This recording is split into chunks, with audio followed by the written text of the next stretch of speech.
준비론이라는 이야기를 저도 이번에 처음 알게 됐는데요. 우선 우리 시청자들께 간단하게 회심 준비론이란 뭔가? 네, 회심 준비론은 웨슬리의 주장하고 비슷해요. 웨슬리에 의하면은 내가 믿기로 작정을 해요. 그럼 회개를 합니다. 내가요. 회개만 하고 되는 게 아니라 회개에 합당한 열매를 맺어야 합니다. 회개에 합당한 열매, 아까 죄를 미워하고 선행을 하고 이런 일을 해요. 그러면 그러니까 회심, 성생이 중생시키기 전에 내가 중생 받을 준비를 다 하는 거예요. 그래서 율법으로 회심을 인간의 준비한다. 힘으로, 인간의 힘으로. 예. 네네. 인간의 힘으로, 아직 율법을 모를 단계니까 아, 인간의 힘으로. 인간의 힘으로 회심을 그러니까 준비한다. 개혁신학에 의하면은 인간이 전적으로 부패하고 타락해서 인간은 하나님 믿을 수도 없고 찾을 수도 없다, 회개할 수도 없다, 성령의 역사시하면 된다 그러는데, 웨슬리에 의하면은 우리가 전적인 타락과 부패가 아니에요. 그러니까 내가 믿을 수 있는 능력도 있어요. 회개할 능력을 가져요. 회개만 해보면 회개 열매를 맺어요. 회개 열매가 사랑의 선행입니다. 그렇게 하면 성령이 나를 중생시켜요. 믿음 작전 이미 했고, 그런 믿은 거죠. 그렇다고 의롭다 함을 얻은 게 아닙니다. 로마교와 같아요. 그 면에 있어서는. 믿을 때 의롭게 되는 게 아니에요. 그때부터서 의롭게 되지 않았지만 내 힘으로 사랑의 선행을 합니다. 그것이 성화예요. 개혁신학에서 중생을 이야기할 때에 성령이 주권자 하나님이니까 무의식 속에서 신적인 권능으로 독자적으로 무의식 속에서 새 생명을 탄생시킨다. 성령이 독자적으로 그렇게. 그러면은 복음을 선포해서 복음 선포의 역사에서 우리를 중생시킨다 아니라 성령이 단독으로 일을 이루셨어요. 우리는 우리와 아무 상관없이 의지하고 감정하고 이런 것도 상관없이 무의식 속에서 일으킨 것이니까, 그래서 그걸 수동적 중생이다 그렇게 말합니다.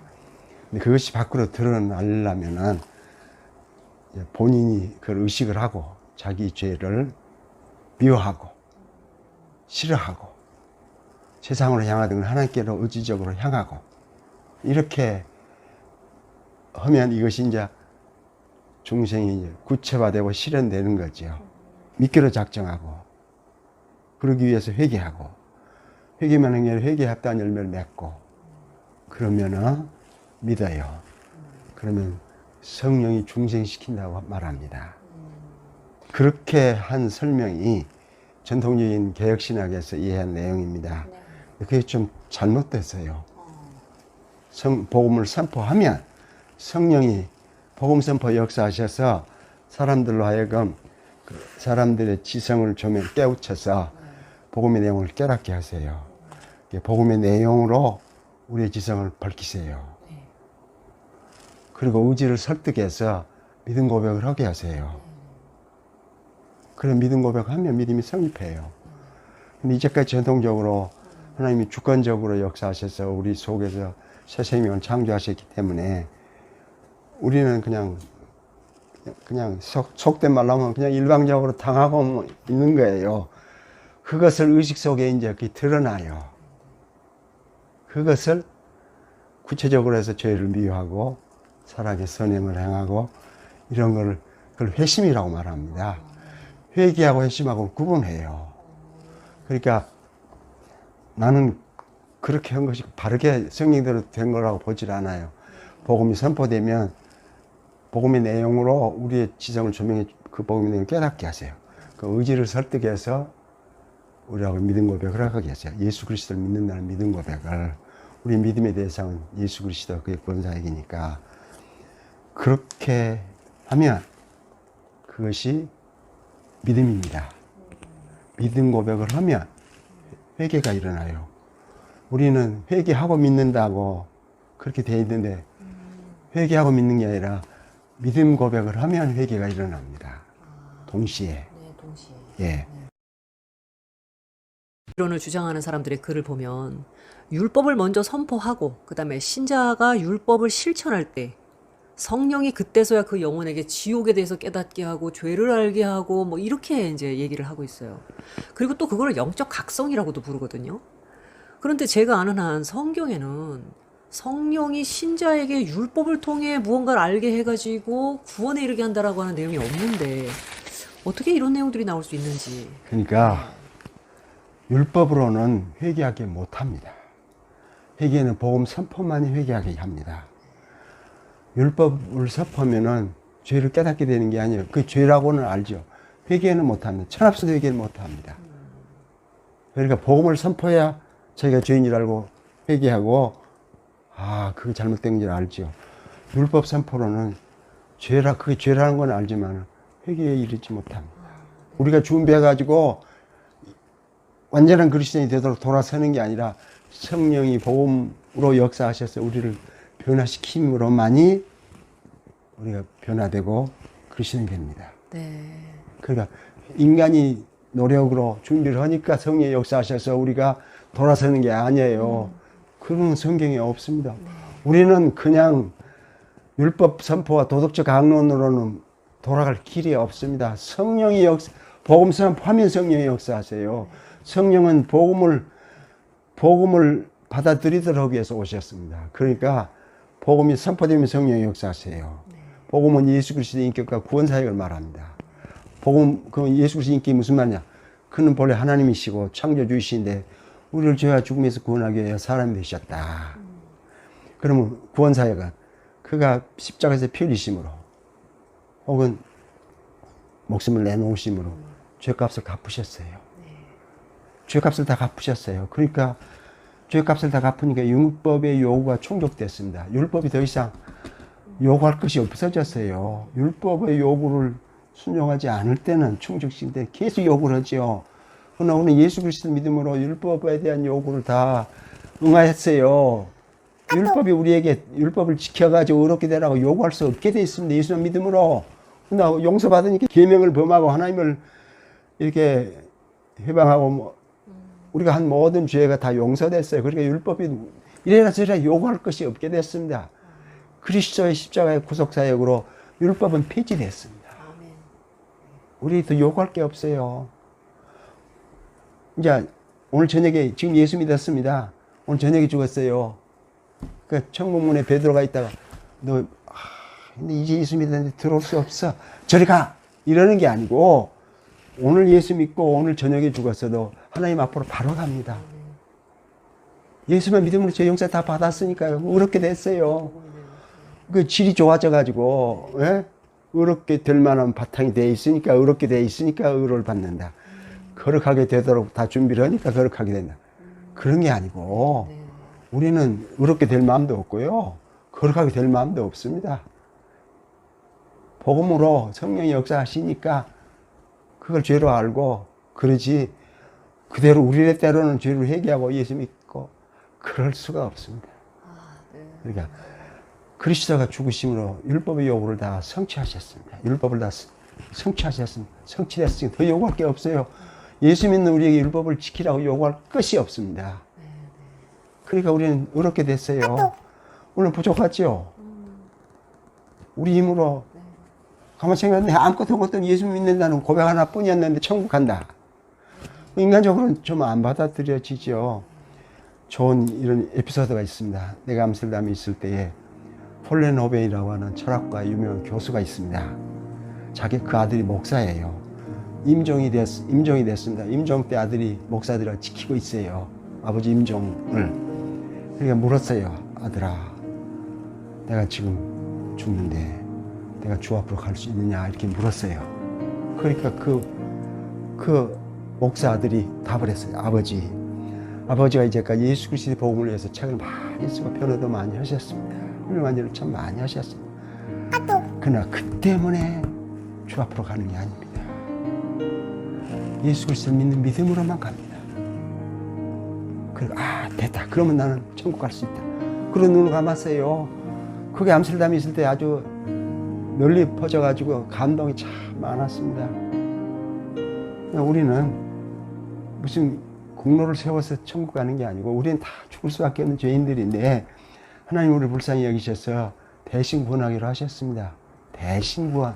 하나님이 대신 구원하세요. 하나님이 사람 되셔서 사람을 위해서 사람 자리에 오셔서 사람으로서 구원하세요. 그게 대신 속죄입니다.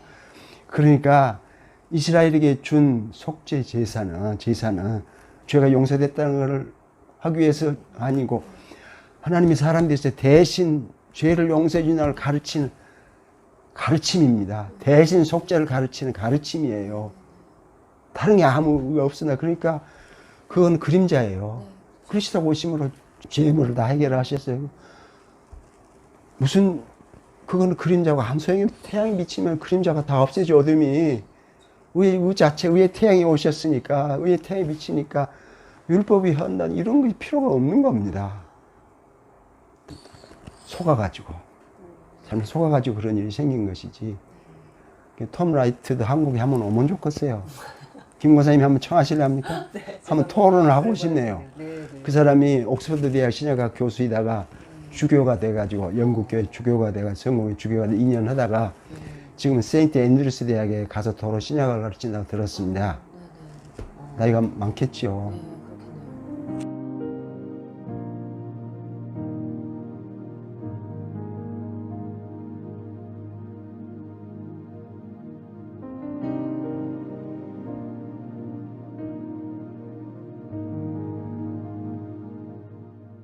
어떻게 구원받고 죄인인 것을 언제 깨닫고 회개하기를 시작하는지에 대해서 짤막하게 설명 부탁드립니다. 야, 복음이 선포되면 성령 역사하셔서 우리의 지성을 조명해서 복음의 내용을 알게 합니다. 그리고 믿음 고백을 하게 합니다. 그때 자기가 죄인인 걸 압니다. 내 힘으로 아는 게 아니에요. 아무도 죄인이라 인정하면 좋아할 사람이 없고 받을 사람이 없습니다. 율법으로는 내가 죄인인 걸 인정을 못합니다. 복음이 선포될 때 그때 성령의 역사하심으로 내가 죄인인 걸 깨닫습니다. 그리고 주 예수 내가 주 믿습니다. 그러니까 우리는 낱낱이 죄를 고백하는 게 아니에요. 나 죄인입니다. 내 죄를 용서해 주시옵소서. 그렇게밖에 회개하지 않습니다. 죄를 일일이 다 고백하는 그 회개, 그걸 해야 진짜 성령을 받고 세례의 형태로 풍성히 받고 그렇게 우리 배워가지고 일일이 다 회개를 하지 않으면은 회개하지 않은 걸로 알고 있어요. 아니에요. 그렇게 회개할 사람이 어디 있습니까? 회개할 때 회개 기도 하나님 나 죄인입니다. 그 한마디 뿐이에요. 내 죄를 용서해 주시옵소서. 그 피로 다시 씻어 주시옵소서. 나 믿습니다. 그리고 죄를 용서해 주시옵소서. 그것뿐이에요. 그 회개밖에, 우린 도매금 회개했죠. 사도행전 보면 성령이 임하심으로 기쁨이 있다고 그랬는데, 오순절 운동에는 기쁨의 강조가 하나도 없어요. 내가 읽은 대로는. 그들의 책을 읽은 대로는. 기쁨의 강조가 없어요. 무슨 기쁘겠습니까? 성령 밖에서 죄를 회개하고 말이야. 열심히 회개하고, 열심히 강구하고, 열심히 찬송하고, 전적으로 순종하고, 순전 인간적인 노력으로 하는데 무슨 기쁨이 있겠습니까? 기쁨은 그리스도께서 내 안에 들어와 계시면 기쁩니다. 그때만이 내가 죄인 걸 압니다. 평안도 마찬가지예요. 그리스도께서 내 안에 거주하실 때 그러려면 주 예수 내가 주를 믿는 기도를 그 고백을 늘 해야 됩니다.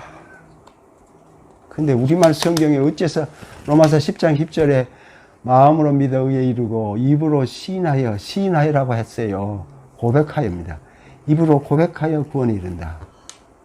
고백해야 돼요. 그러니까 나는 에베소 3장 10절이 바울 신학의 핵심이라고 봅니다. 믿음으로 말미암아 그리스도께서 여러분의 마음에 거주하게 하옵시고, 우리말 성경에 이 계시게 하옵시고는 잘못된 번역입니다. 집에 살다는 뜻을 단어를 썼어요. 여행 가도 죽지 않았지요. 그래도 거주한다고 말합니까? 여행 갔다고 말하지. 사는 건 집에 살잖아요. 항속적으로 살잖아요. 매일. 그러니까 그리스도께서 내 안에 항속적으로 사시는 건 믿음 고백으로, 그 믿음으로 말미암아 믿음 고백으로 이해를 해 맞습니다. 사도들 때는 믿음 고백, 믿는다고 반드시 믿음 고백을 했어요. 그러니까 세례를 줬거든요. 바로 그 자리에서. 근데 사도들이 퇴장하고 나니까 교회 모아놓고 가르쳐갖고 세례를 줬거든요. 그러니까 절기마다 세례를 줄 게 아니라 1년에 2번. 믿는 고백, 복음을 잘 선포해서 믿는다고 하면 그대로 세례줘야죠. 그래야 성령의 역사하시는데 우리는 인위적으로 그냥 억지로 해가지고 따라하라고 그러고 막 뭐 영적 기도를 시키고 그러지 말라고 그래도요 못 알아들어요. 그거는 일이 일어나질 않아요. 성령의 실제를 내가 뺏은 거거든요. 나는 복음만 선포하면 돼요. 그 사람 믿게 하고 안 믿게 하고는 성령의 역사 일이에요. 근데 우리는 내가 그냥 고백시키고 그래가지고 억지로 만드는 걸 하는 거예요. 그리고 성령의 역사 하시질 않아요. 우리가 아무 변화도 없고 기쁨도 없는 겁니다. 헌일을 하고 있어요. 참대 율법으로 하는 일이죠. 인간의 힘으로. 먼저 구약의 율법을 전해서 죄를 깨닫게 해야 된다. 이제 이런 논리로 얘기를 하고 있는데 이것이 신약 성경에는 분명히 근거가 없다라고 이제 지금 말씀을 하고 계시는 거예요. 근데 이거를 이렇게 많은 신학자나 목사님들이 이렇게 주장하고 계시는 이유가 대체 뭘까요? 그러니까 17세기에 능동적 순종, 회심 준비론 이런 게 시작했습니다. 루터교회나 개혁교회나 그 신학자들이 다 아리스토텔레스의 언어를 썼어요. 사변이 많습니다. 또 로마교회 잔재도 아직 다 신학의 잔재도 못 벗었어요. 그래 그런 것들이 이신시 교리를 믿는 교회도 들어온 거죠. 그래서 17세기에 이런 신학이 생겼습니다. 그리고 또 바른 신학을 구성한다 이것도 있지만은 루터교회와 개혁교회가 서로 경쟁했어요. 누가 더 바른 신학 체계를 세우느냐, 누가 더 나은 신학 체계를 세우느냐 경쟁을 했다고요. 그런 와중에서 그냥 없던 내용들도 많이 추가를 시킨 거죠. 그래서 이런 내용들이 지금 문제되고 있는 회심 준비론이라든지 또 능동적순 이런 것도 17세기에 생겼습니다. 사변의 산물이에요. 성경의 근거보다도. 화란에서 개혁신학이 꽃을 피우고 열매를 맺었다고 할 수 있는데 화란에서 종교개혁이 끝난 후에 후기 종교개혁이라는 게 있습니다. 그 화란 말로 후기 종교개혁, 그 뒤에 종교개혁. 그런데 제일 중요한 건 의신칭이거든요. 의신칭을 어떻게 받느냐. 그거에 대해서 성경과 개혁신학은 그냥 복음 선포에 성령이 역사하셔서 믿음 고백을 하고 회개한다. 그 믿음 고백하면 죄 용서받는다. 그게 의거든요. 그런데 이 신학을 성경보다 누가 더 좋은 신학을 구성하느냐 여기에 초점이 더 놓이니까 개혁교회에서 이런 것들을 만드는데 우리가 의롭게 되는 것이 그냥 법정적으로만 의롭게 되는 게 아니라 선언해서 의롭게 될 만한 준비가 우리에 있어야 된다.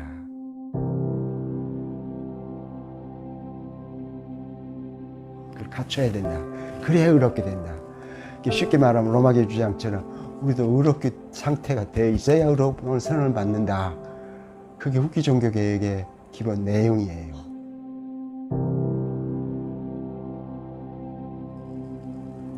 이런 분위기가 상당히 17세기에 전개됐기 때문에 이런 일들이 신학으로 받아들여지는데 문제가 없었습니다.